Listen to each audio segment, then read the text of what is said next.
ಈಗಲೇ ಚಂದಾದಾರರಾಗಿ ನಿಮ್ಮ ನೆಚ್ಚಿನ ಶೋಗಳನ್ನು ನೋಡಿ.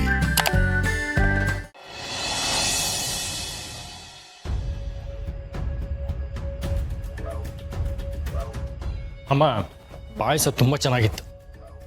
ಅದು ಆ ಪಾಯಸದಲ್ಲಿ ಮಧ್ಯ ದ್ರಾಕ್ಷಿ ಗೋಡಂಬಿ ಅದೆಲ್ಲ ಸಿಗ್ತಿತ್ತಲ್ಲ, ಅದ್ಭುತ.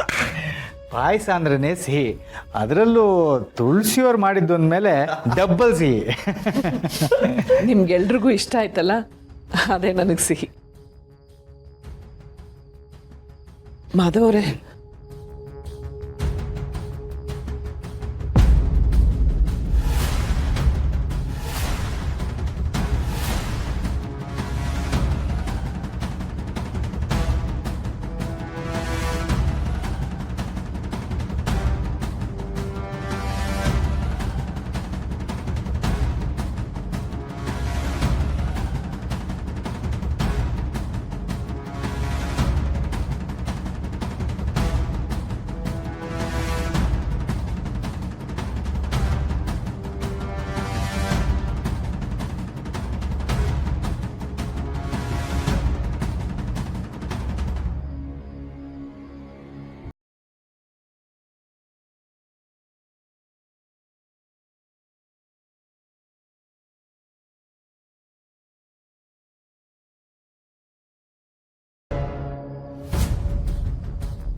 ಶಾರ್ವರಿಗೆ ತುಂಬ ಅತಿ ಆಯಿತು.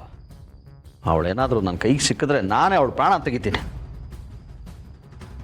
ನನಗೆ ಗೊತ್ತು, ಆದರೆ ಇದು ಅಷ್ಟು ಈಸಿಯಾಗಿ ತಗೊಳ್ಳೋ ವಿಚಾರ ಅಲ್ಲ. ಇಷ್ಟು ದಿನ ಅವಳು ಈ ಮನೇಲಿ ಇದ್ಕೊಂಡು ನಮ್ಮ ಗಮನಕ್ಕೆ ಬರದೆ ಏನೇನೋ ಮಾಡ್ತಾಯಿದ್ಲು. ಈಗ ಒಂದು ಹೆಜ್ಜೆ ಮುಂದೆ ಹೋಗಿ ನಮಗಿನ್ನೂ ಜಾಸ್ತಿ ತೊಂದರೆ ಕೊಡ್ತಿದ್ದಾಳೆ. ನಾವೆಲ್ಲರೂ ಸ್ವಲ್ಪ ನಮ್ಮ ಎಚ್ಚರಿಕೆಯಿಂದ ಇರಬೇಕು. ಅಪ್ಪ, ಹುಷಾರಾಗಿರ್ಬೇಕಾಗಿರೋದು ತಪ್ಪು ಮಾಡಿದವರು ನಾವ್ಯಾಕೆ ಹಂಚ್ಕೋಬೇಕು ಅಂತ ನಾನು ಹೇಳ್ತಿಲ್ಲ. ಆದರೆ ಒಂದು ವಿಷಸರ್ಪ ನಮ್ಮ ಸುತ್ತಿದೆ ಅಂದಾಗ ಅದನ್ನು ಹಿಡಿಯೋವರೆಗೂ ನಾವು ಹುಷಾರಾಗಿರಬೇಕು. ಇವತ್ತಿಂದ ನಾನು ಹೇಳೋವರೆಗೂ ಯಾರು ಮನೆಯಿಂದ ಆಚೆ ಹೋಗಬಾರ್ದು.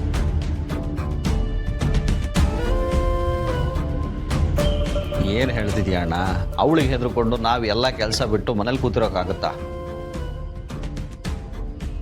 ಹೌದಪ್ಪ, ಬೇಕಿದ್ರೆ ನೀವೆಲ್ಲರೂ ಮನೆಯಲ್ಲಿರಿ, ನಾನು ಅಭಿ ಆಫೀಸ್ ಕೆಲಸ ಮುಗಿಸ್ಕೊಂಡು ಆಚೆ ಹೋಗಿ ಬರ್ತೀವಿ. ಅವಿ, ನಿನಗೆ ಒಂದ್ಸಲ ಹೇಳಿದ್ರೆ ಅರ್ಥ ಆಗಲ್ವಾ? ನಾನು ಹೇಳೋವರೆಗೂ ಈ ಮನೆಯಿಂದ ಯಾರೂ ಒಂದು ಹೆಜ್ಜೆನೂ ಹೊರಗಡೆ ಇಡೋ ಹಂಗಿಲ್ಲ. ಅಲ್ಲ ಅಣ್ಣ, ಈಗಲೇ ಇನ್ಸ್ಪೆಕ್ಟ್ರಿಗೆ ಫೋನ್ ಮಾಡು. ನಮಗೆ ಈಗಲೇ ಇಮಿಡಿಯೇಟಾಗಿ ಪೊಲೀಸ್ ಪ್ರೊಟೆಕ್ಷನ್ ಬೇಕು ಅಂತ ಕೇಳು. ಹಾಗೆ ದತ್ತ ಅವ್ರ ಮನೆಗೂ ಪ್ರೊಟೆಕ್ಷನ್ ಬೇಕು, ಅದಕ್ಕೆ ವ್ಯವಸ್ಥೆ ಮಾಡು. ಈ ಕೆಲಸ ಈಗಲೇ ಆಗಬೇಕು.